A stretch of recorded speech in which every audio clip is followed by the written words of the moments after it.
Hey everybody, Uncle Rich here for Who's Telling the Truth. Guys, this is show number 157. Today's date is November 28th, 2016, and the name of the show is Info-Wars.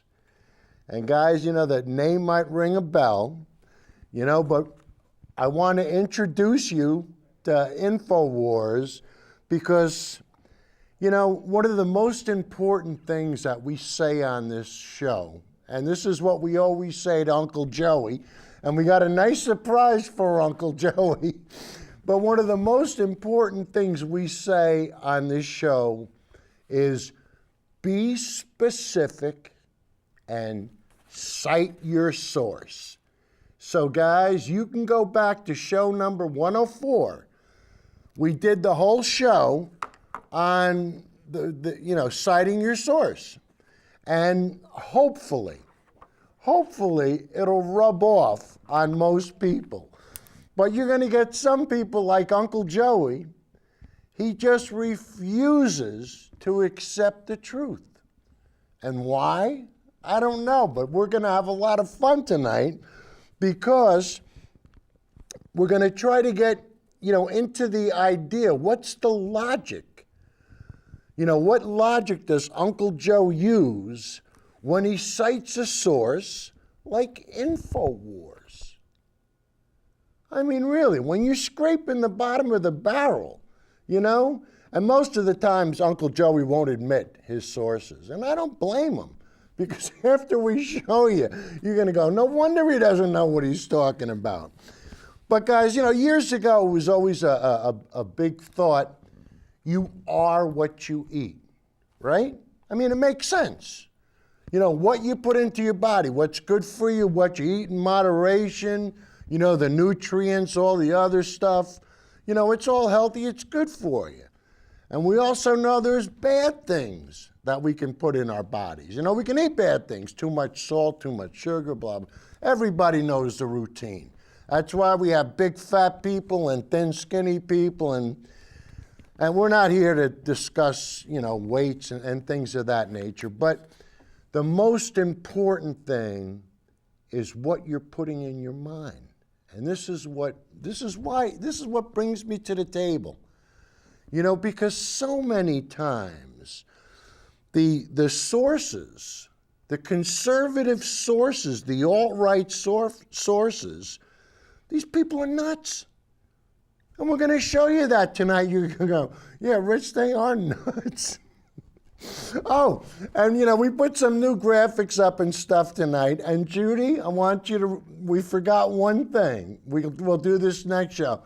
Guys, for all those guys watching us on YouTube, if there's a subscribe button, everybody always asks me to subscribe. I don't know where the subscribe button is. But if we have one, hit it so that this way each week you can watch us.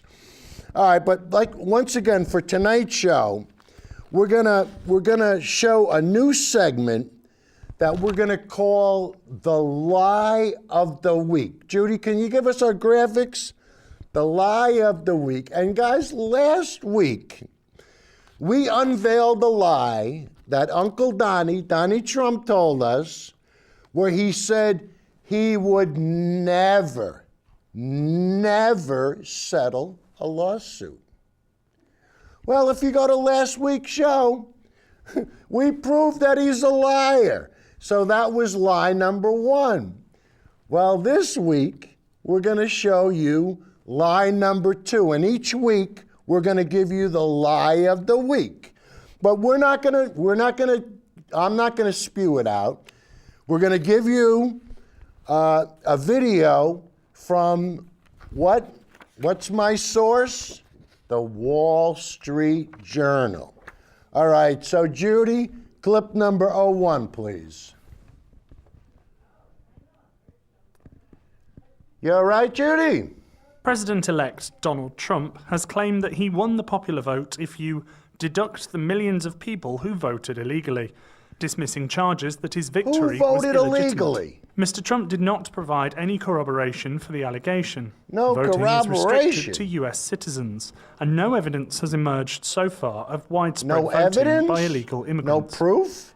Critics have pointed to Hillary Clinton's lead of more than 2 million votes in the national popular vote She won as by evidence 2 million that Mr. Trump's votes? victory was illegitimate. Mr. Trump went on to tweet, "It would have been much easier for me to win the so-called popular vote than the Electoral College, in that I would only campaign in 3 or 4 states instead of the 15 states that I visited. I would have won even more easily and convincingly." Separately, the Wisconsin Elections Commission will meet on Monday to approve a timeline for a recount after Green Party candidate Jill Stein raised more than $6 million for recount efforts in Wisconsin, Michigan, and Pennsylvania. Ms. Stein's campaign has pushed for statewide recounts in the 3 states, citing the work of a prominent computer scientist who suggested a theoretical way that vote tallies could have been hacked or manipulated. Judy, if you want to No put up evidence lie of the tampering week has now. been found, but the Stein campaign argues a recount of paper ballots and forensic audit of electronic voting machines could put to Nice rest concerns job. about irregularities There you and go. tampering. There is no smoking gun. There is not something that we're pointing to say that this is wrong in Wisconsin, Michigan, and Pennsylvania. What we are saying is that there's enough peripheral evidence to warrant that our system should be investigated.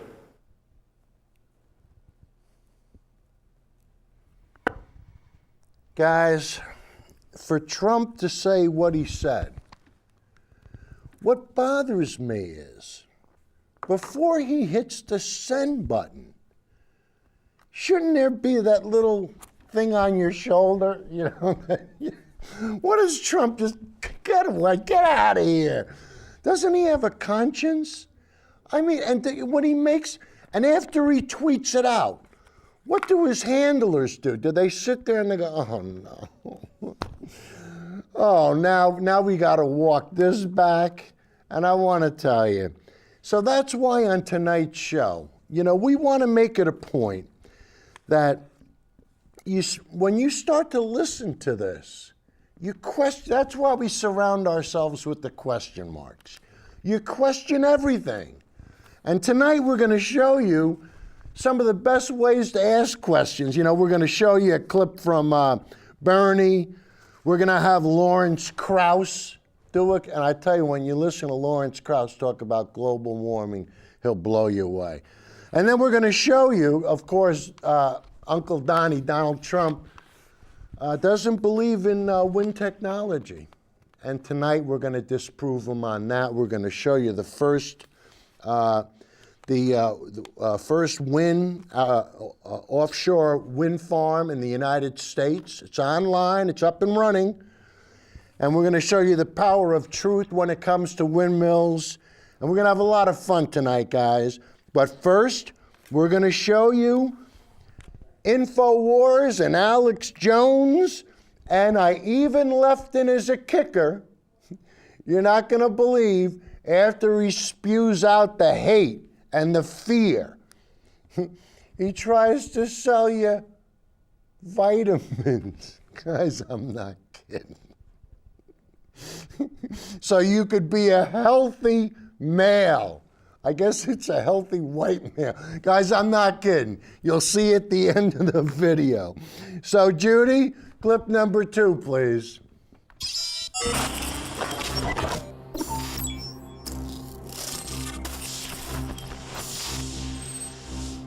Are you the resistance? Ladies and gentlemen, Can I you was imagine traveling here to the sitting highest home? point in Austin, Texas, on beautiful Mount Bonnell, to relay to you the fact that we have major choices to make as Americans of every race, color, and creed to decide whether we want to go back to what made this country great: low taxes, low regulations, private property, support of the family, support of sovereignty, or whether we Low want the siren taxes, song low of globalism, regulation. something Yep, but that's modern me, baby. corporate slavery worldwide. And on my way here, That's the Donald Koch Trump gave me a call. brothers.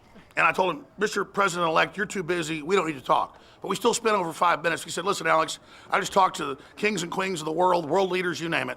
But he said, "It doesn't matter. I wanted to talk to you to thank your audience, and I'll be on the next few weeks to thank them." I said, "Is this a private call?" He said, "No."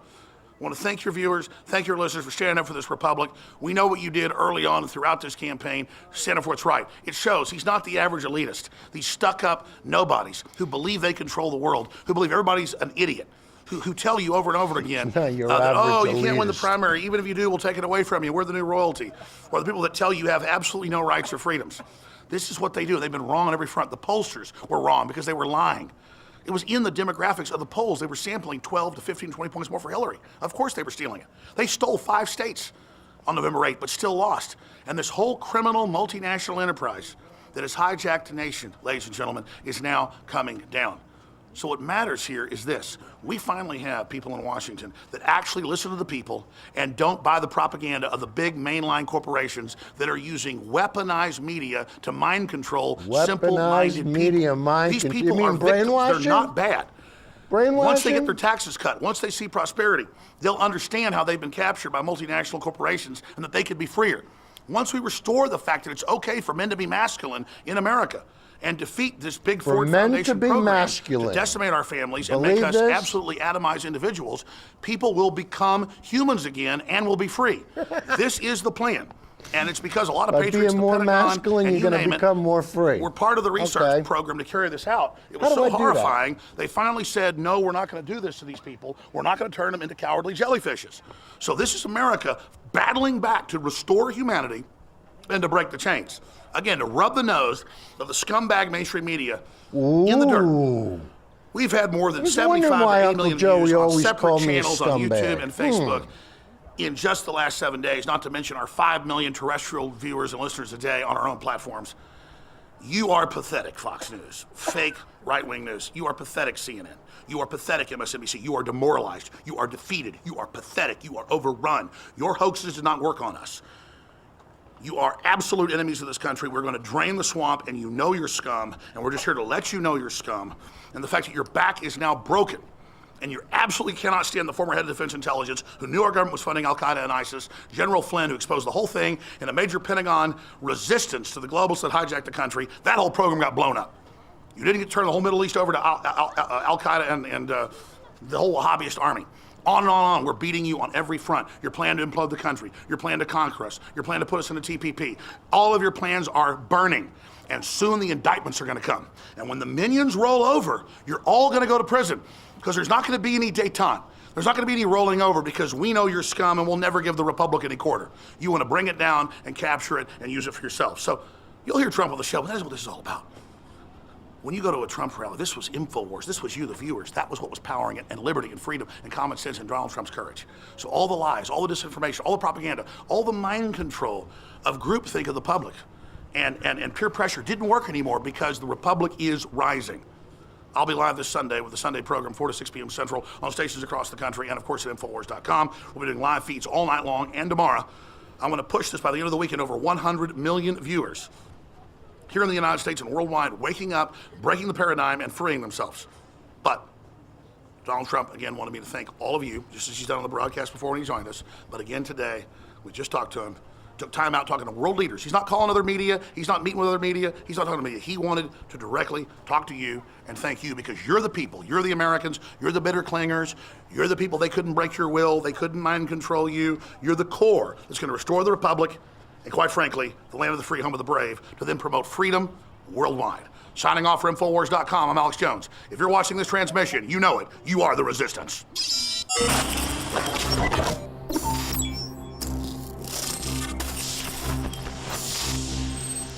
You are the resistance. My fellow InfoWarriors, I am very excited to be able to announce to you the introduction at InfoWarsLife.com of a new way to save time and money when you stock up on InfoWars Life formulations like Survival Shield X2 and Super Male Vitality. Just go to InfoWarsLife.com today, select your favorite product, click on Auto Ship for adding to cart, and choose how often you want us to send you another order. Every time you choose Auto Ship at InfoWarsLife.com, you get 10% off, and you won't have to worry about running out and having to reorder next time. And of course, you can cancel with one click anytime. As you know, I'm all about the idea of a 360 win, and the new auto ship feature at InfoWarsLife.com is a sure win for everyone. Judy, we could dump out of this. Everyone's going to get the idea. And a win when it comes to big savings. You know what I'll do is I'll ask Uncle Joey how much it costs.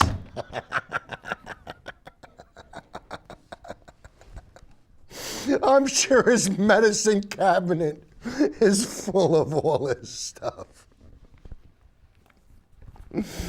And you know, I tell you, who is the easiest person to sell something to? Somebody who's scared. Somebody who's got fear in them. So, liberty, freedom, and masculinity. So this is for the fat old white guys, isn't it? But guys, the next clip, we're going to show you two of Alex Jones' students. And they're doing a show from his Info-Wars site. Yeah, Judy, can you bring that up again, please, about Uncle Joey? Hey, guys, if anybody wants to get in touch with Uncle Joey, just go on Things to Ponder on Facebook and tell him, hey, Joe, I saw Uncle Rich sent me over. How are you? And you'll see. You'll know right away. And Uncle Joey's a nice guy. He's a fruitcake, but he's a nice guy. You know what I mean? And it's a shame that he's been brainwashed, but hey, I'm here to unbrainwash him. And maybe you can help. You know, he won't let me on his site. Nobody lets me on their site. Hey, you know what? It comes with the territory. I'm a big boy. When you tell people the truth, a lot of times they don't want to hear it. Right? Judy, how about bringing up our bug for who's telling the truth? But guys, and this is what happens. You know, I tell you, when, you know, you tell people the truth. All right, anyway, the next clip, we're going to have even more fun because we're going to show you, like I said, two of Alex Jones's proteges. And guys, I'm going to talk over them while they're talking, but you'll hear how ridiculous their conversation is. And where do they get their information? From the guy next to them. None of this is confirmed. They just pull it out of the air. Oh yeah, I heard the same thing you heard. Yeah. Well, we don't listen. We tell people to cite their source. I heard it on Info-Wars. Guess what? You better start listening to something else. So Judy, let's have clip number 3, please.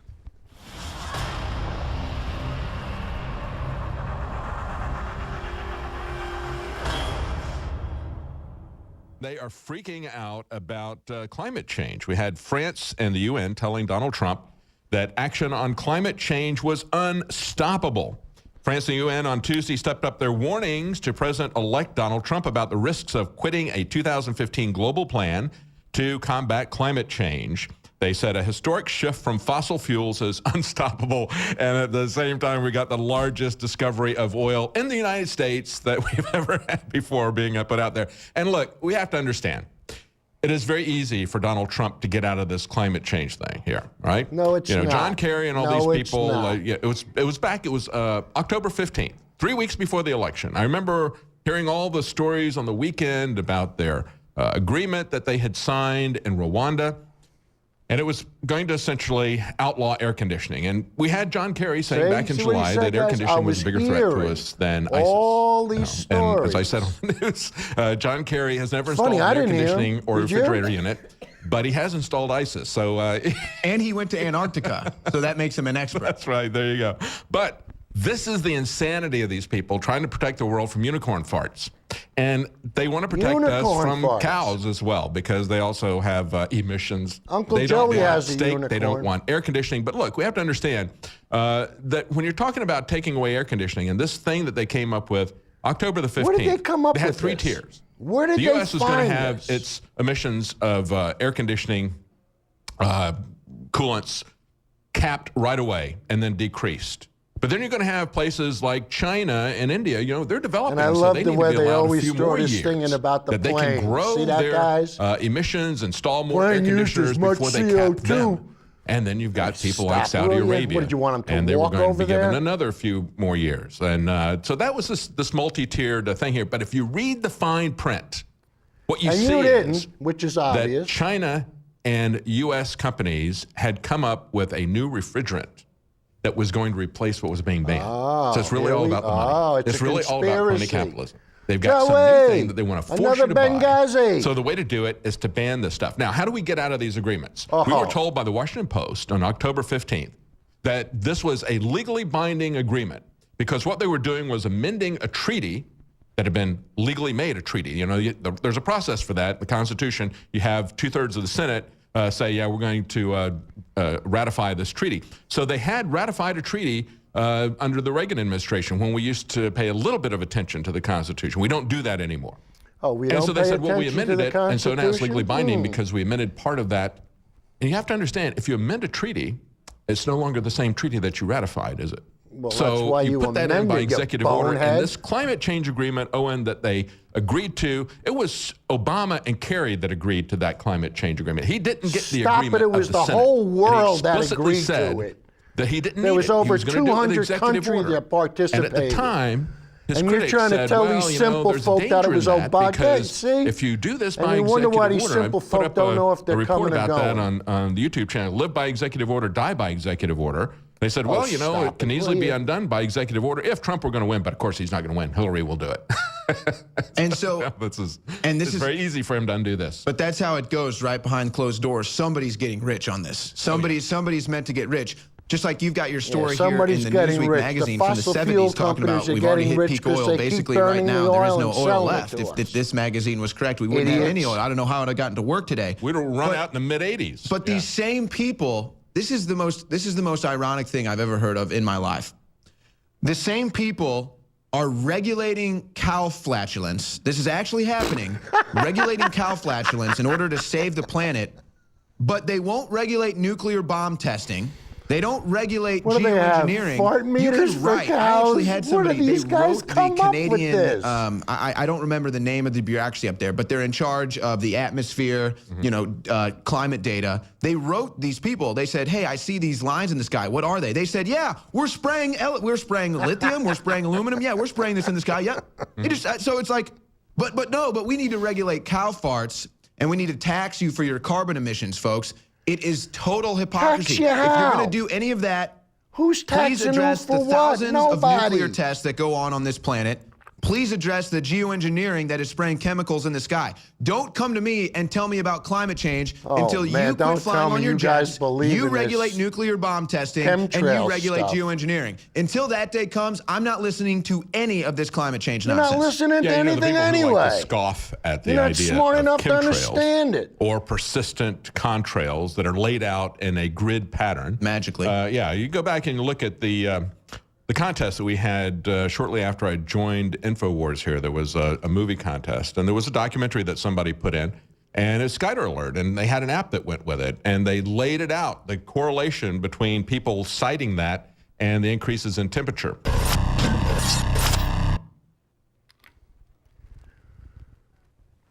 Guy, you see what happens. And the people that watch this, they believe them. They actually think they're telling them the truth, and then they repeat it. And when they go to look it up, where do they look it up? At a conservative website that tells them the exact same thing. So one lies and the other swears to it. And this is why Uncle Joey don't know if he's coming or going. I'm telling you, the poor guy, and he's not stupid, but he's been brainwashed. But you know, at least we have a little common sense in the country. And the common sense comes from Bernie. And if there's one person you can believe, it's Bernie. And just watch how nicely and subtly and to the point and factual he is. He doesn't pull any punches.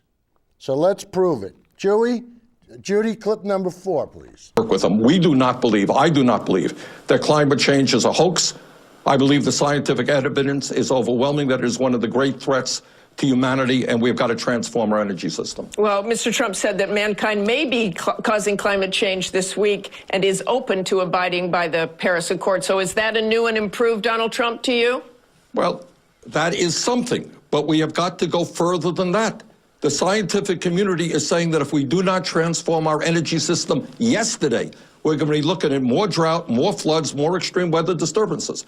So he has got to listen to the scientific community, not the fossil fuel industry. I want to talk about. Guys, on the last show, we had Neil deGrasse Tyson on, and he virtually said the same thing that Bernie did.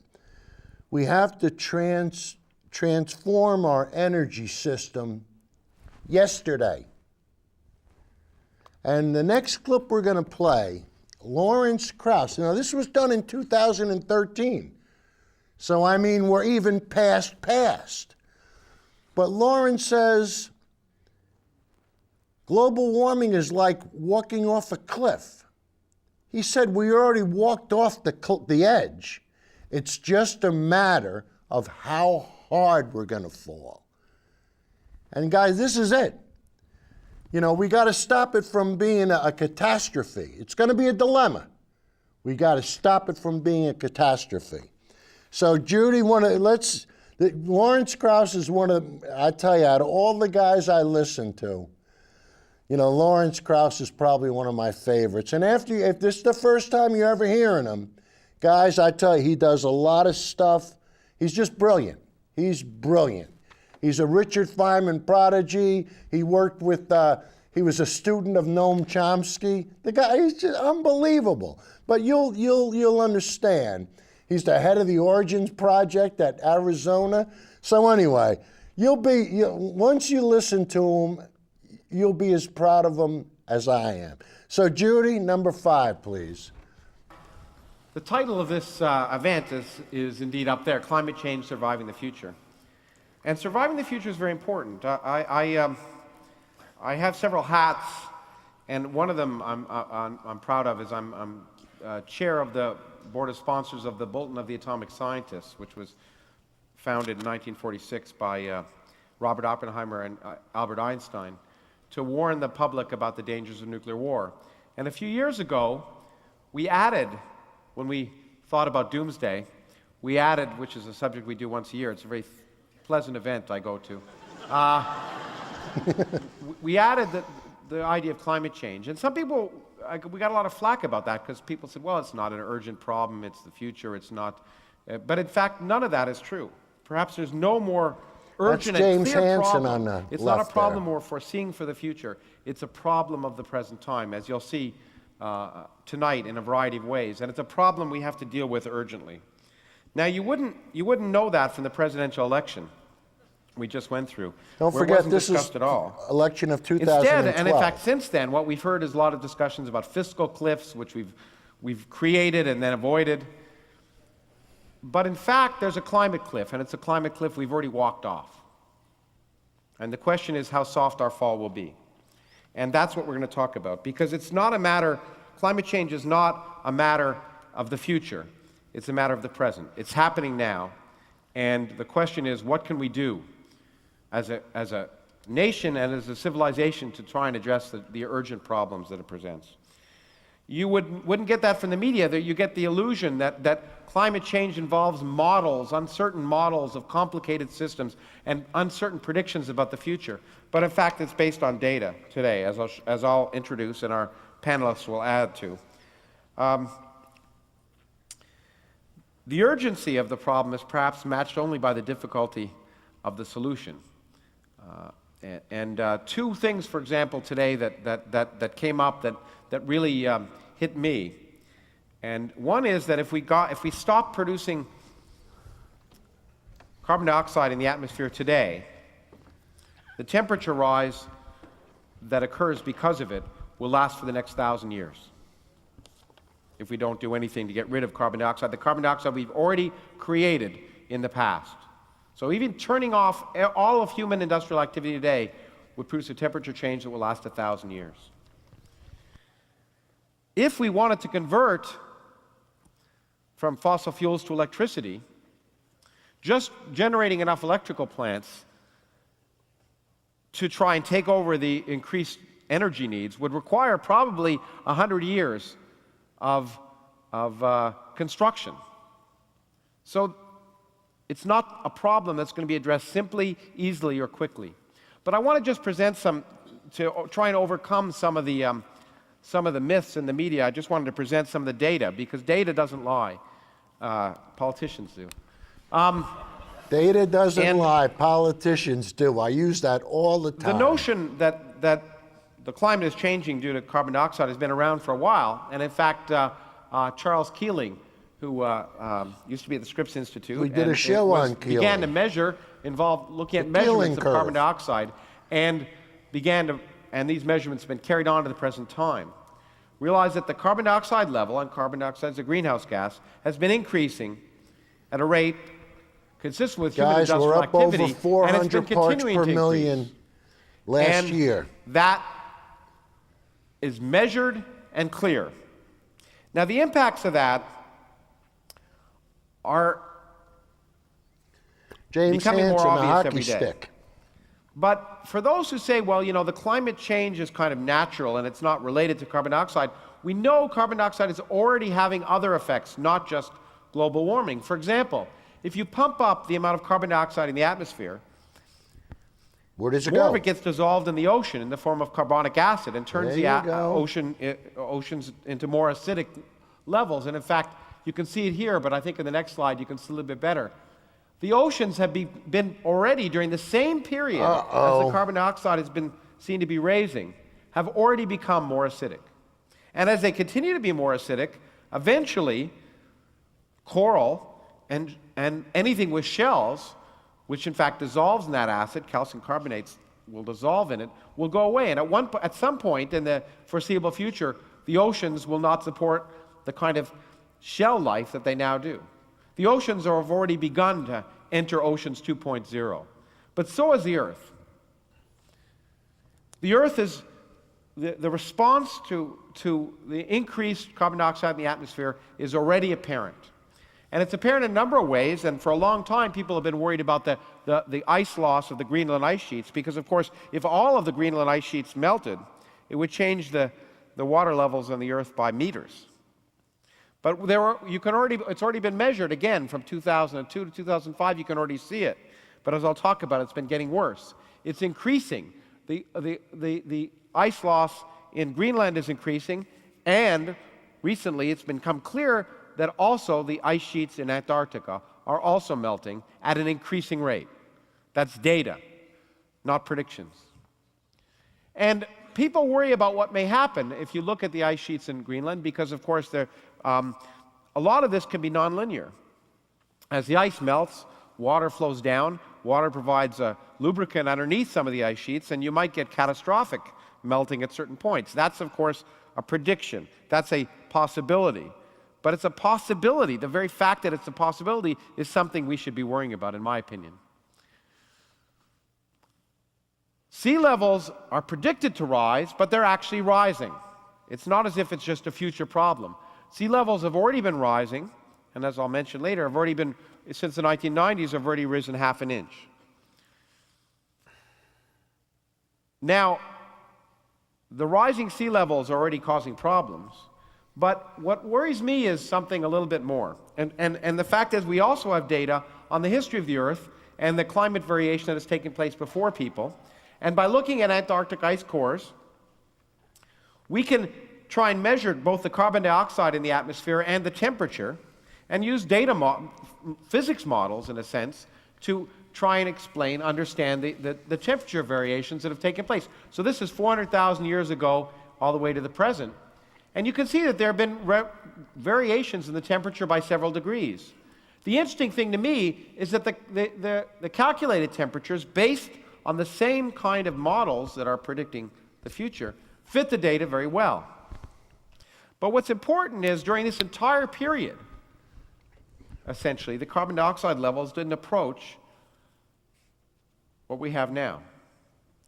And independent observations of sea levels during this period, from the Red Sea, during the same period of climate variation, show that sea levels didn't just change by inches or centimeters, but by 100 meters. Whoa. And at no time during this period, especially the recent period when we see changes by a large amount?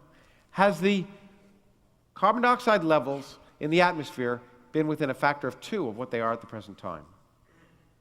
So when we talk about sea level change, well, it may just be meters, but that, of course, will get rid of the land mass for over 2 to 3 billion people on Earth, people who, as I'll describe, can't afford to move and have no place to move to. But it could be much worse. And is that a risk we want to deal with?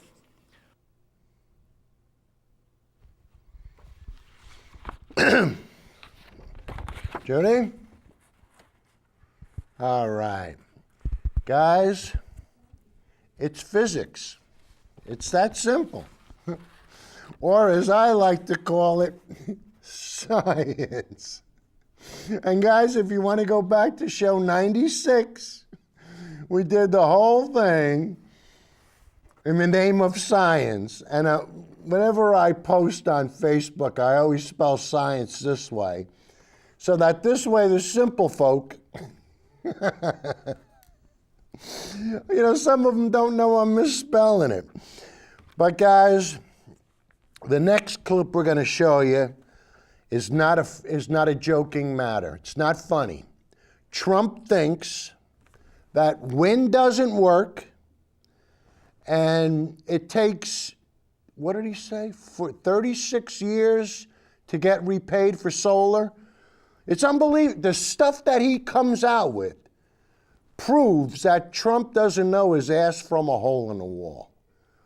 And that's the only way I can put that. Because when the future president of the United States doesn't know anything about renewable energy, we're in trouble.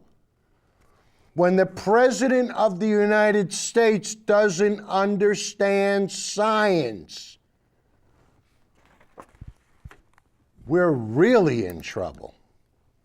But like we do on the show, we'll play the clip. I'm going to talk over it because I want to point out the discrepancies. So Judy, clip number 6, please. That frankly are very new, and we are able to take care of ourselves. I know a lot about wind. Wind is destroying a lot of problems. And number one, it's killing the birds and the eagles, and you see what's happening in California. Killing with, the birds and the if you shoot eagles. an eagle, a What's bald your eagle source on in that? California, they want to put you in jail, and yet the windmills are killing them by the hundreds. So you're not a big proponent of what's wind. happening. I think it's fine in certain locations. I think it's fine. The problem with wind is it needs tremendous subsidy. Wind needs tremendous subsidy. The government's going to have wind is fine. Would you invest government money in alternative fuels? Would you do that, or would you just let it go? I would spend money on certain things. Now, solar always sounds better than it is. You have a 36-year payback. I always want to go solar. I love the idea of solar. And then I do a test, and you get your money back in 36 years. The problem is the panels destroy themselves after 10 years. So it's just, you don't know what you're talking about. Make it economically viable, Bill. Right now, it's not economically viable. And if it were, then somebody would be more. So solar is not economically viable. I got a news flash for you. Solar City just merged with Tesla Energy. Guys, I don't know, I heard that, but I'm sure it'll be on tonight's news because, once again, you could have a lot of power generated with turbines, but you have to be able to store it. And now we can with the Tesla batteries. These big, huge Tesla batteries the size of tractor trailers. So when the windmill's cranking up, working at full speed, you're charging that battery, and when the wind dies down, you're just releasing the energy that you stored up. It's really simple, guys. So it's quite obvious that Trump doesn't know what he's talking about, and he's got the fossil fuel industry in his back pocket. Why? Because they can sell oil. They can sell gas. You can't sell sun and wind. They don't like it. That's totally against the free market. Stuff that's free? No. When we say the free market, we don't mean free stuff. We mean that's our way of saying that We're going to benefit from the market. But guys, this is the way they trick you, and it never ends. But guys, now we're going to play a clip about wind power and the truth. So this is a 4-minute clip. Judy, let's have number 7.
Lifespan of 25 years. See that?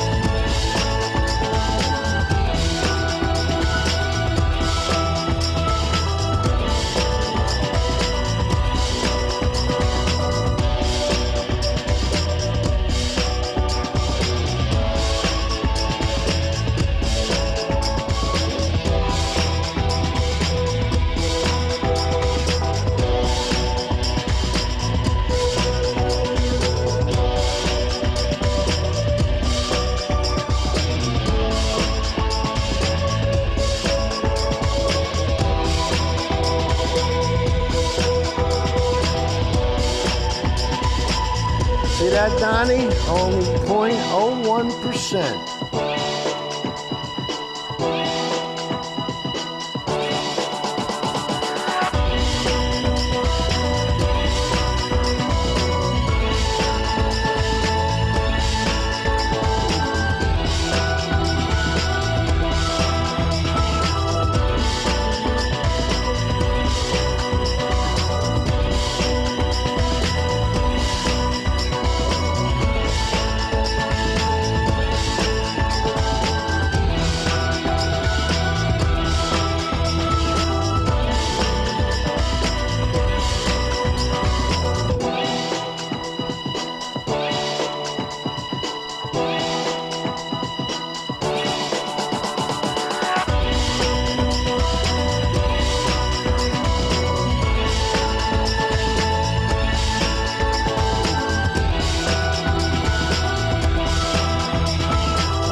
Guys, the facts are pretty plain to see, aren't they? Did you notice how few birds were killed by wind turbines? But what did you hear Uncle Donnie say? It's like it was mass genocide. And why? Because he watches Fox News. And when you watch Fox News, you don't know what the truth is. You think you're hearing the truth, but you're not. And you saw in the graph, what kills more birds than anything? Buildings, pesticides, animals. But no, the fossil fuel companies want you to think all the eagles are gonna, be eradicated. It's not gonna happen. But you know what? This is, this is what happens when you get your information from Fox News. You don't know if you're coming or going. And you got guys like Uncle Joey. He's I feel bad for the guy. I really do. But the next clip we're going to show you is the United States is going to have its first offshore wind farm. And it's going to be off of Block Island. But rather than me tell you, we're going to have a TV report. And these went online. They're up and running. Welcome to the future. Clip 8, Judy. At 5, we're getting an up-close look at the country's first offshore wind farm. Eyewitness News reporter Kim Kalunian toured the turbines on Block Island Sound today. She tells us what she saw and learned from North Kingstown with the South County Mobile Newsroom. Those who took the boat tour from here at Quonset Point out to the Block Island wind farm got a chance to get up close and personal with wind turbines as tall as the Prudential Center in Boston. 3 miles off the shore of Block Island and 600 feet above the water's surface. The 5 wind turbines of the Block Island wind farm are the first of their kind in the country. We're literally turning the page and going into a new era of alternate energy. On a boat tour Friday morning, U.S. Senator Jack Reed, members of the National Wildlife Federation, and laborers journeyed 16 miles from the mainland to get a closer look at the country's first offshore wind farm, 8 years in the making. Not only great for the economy, but great for the environment. It's very impressive. Deepwater Wind Vice President Matthew Morrissey says the 240-foot-long blades will begin to spin next month, generating enough energy to power 17,000 homes. Block Island residents were paying up to 60 cents a kilowatt hour for power, and that power was generated by huge diesel generators in the center of the island, and those diesel generators were fueled by 1 million gallons of diesel fuel being ferried from the mainland to the island. In addition to cutting the use of fossil fuels, experts say the turbines are eco-friendly. The foundations are right now currently just coated in mussels, and so the sea life has kind of grabbed right onto it. One thing those on the tour didn't see, the people working inside the turbines to complete last-minute checks. As we speak, there are about 25 GE technicians in the nacelles themselves that we just saw today. And Senator Reed tells us although this is the state's first offshore wind farm, it's also likely to be the last built in Rhode Island waters. Reporting in North Kingstown with the Mobile Newsroom, Kim Kalunian, Eyewitness News. Guys, not only from the wind turbines, but they also have tidal turbines. And you know what? Maybe on the next show we'll feature those. But I tell you, with the tidal turbines, nobody can complain. Of course, but of course, the Koch brothers and the fossil fuel industry will. Why? Because we're killing the golden goose. That's right. When we put up wind farms and solar farms, and we take advantage of the free market, we're killing the golden goose. And what's the golden goose? Oil, coal, gas, fossil fuels. And you say, well, Rich, this is what built the country. Yeah, it did. We didn't know any better. We didn't have the technology that we have today. So now that we have the technology, why aren't we using it? And guys, the next clip, we're going to actually show you how they built the wind farm. And it's beautiful. They did a beautiful job.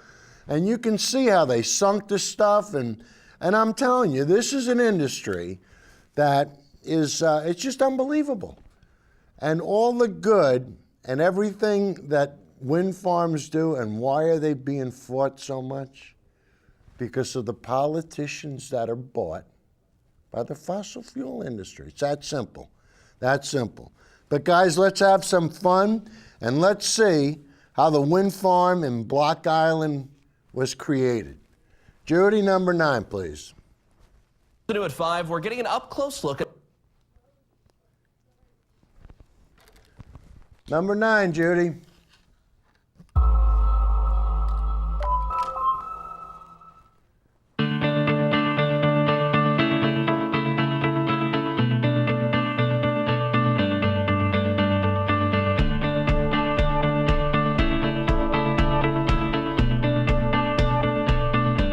The Block Island project is very important to the Olsen Wind Carrier because it's the first of its kind. It's a landmark project and a groundbreaking project of the emerging US offshore wind industry.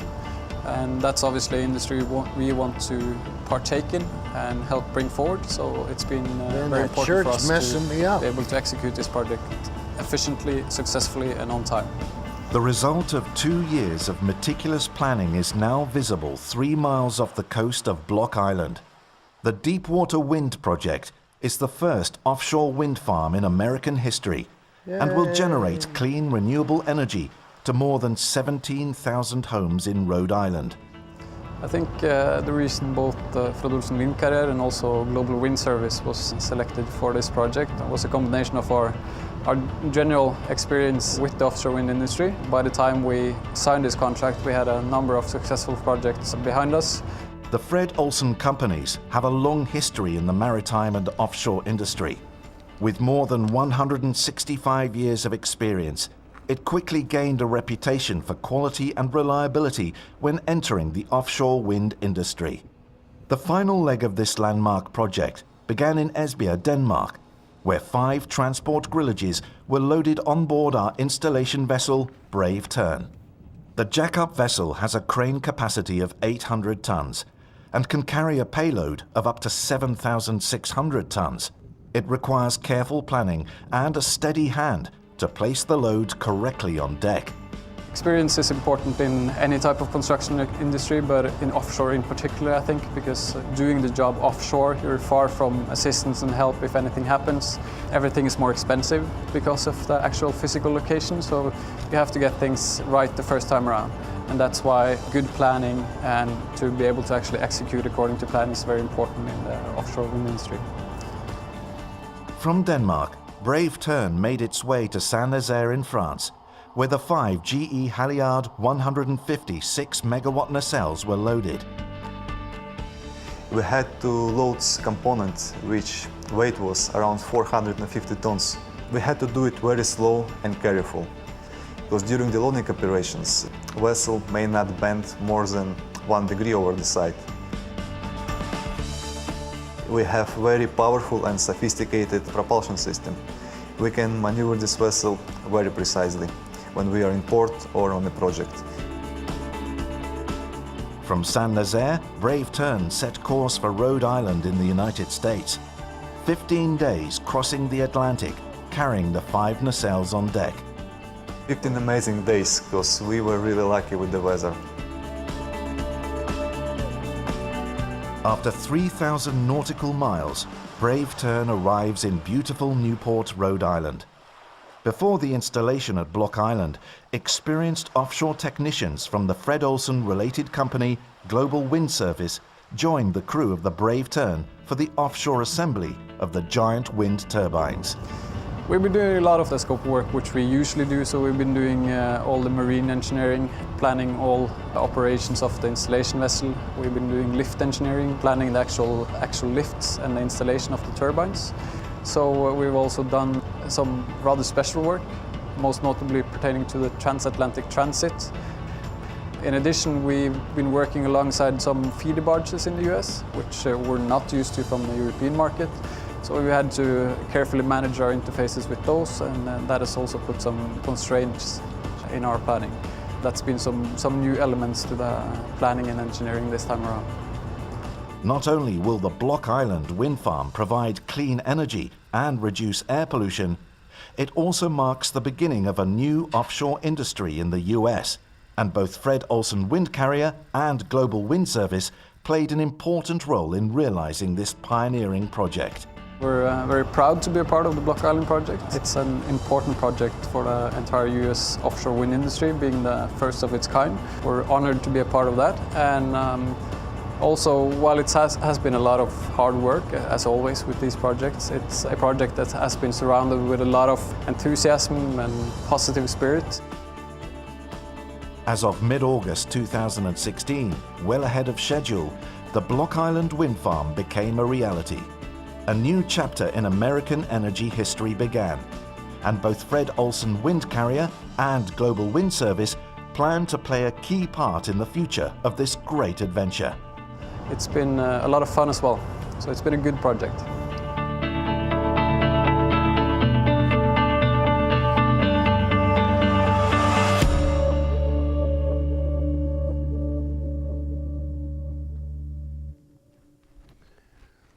You know, guys, another thing that you don't realize about wind turbines. I read a story over the weekend where an area needed more electricity. So it was either build another power plant or put up a wind turbine. The difference in the cost was so dramatic. I mean, even Uncle Joey would have said, put up the wind turbine. I mean, it was ridiculous, a difference in price. And what happens is, you know, you can have people like Uncle Don, who's going to preach this BS, and he can tell people all he wants. But what happens is when corporations start to figure out that it's cheaper and they can make a bigger profit by using wind and solar, guess what they're gonna do? It's really simple.